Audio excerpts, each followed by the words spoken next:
In this video, I'll show you how to set up Vulcan Bot for Grow a Garden alerts on Discord fast.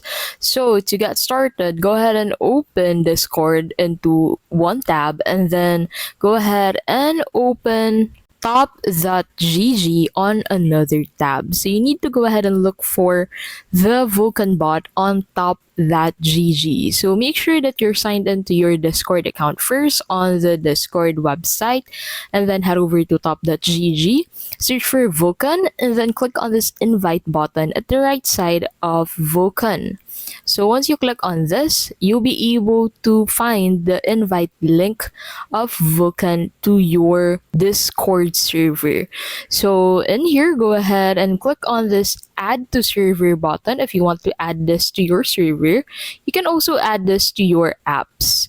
So from here, go ahead and select the server where you want to add this and then click on that continue button. Now from here, go ahead and give Vulcan all of the necessary permissions and then click on that authorize button. And then once you're done, go ahead and head back to your Discord server. So head over to Discord and then head over to that Discord server, and then from here go ahead and create a new text channel.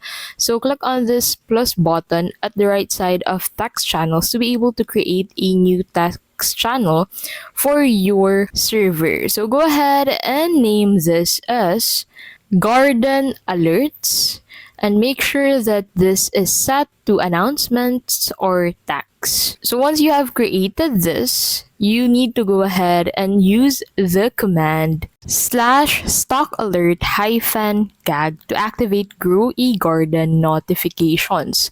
So you can customize which alerts you want, such as seeds, gear, weather, or merchant stock.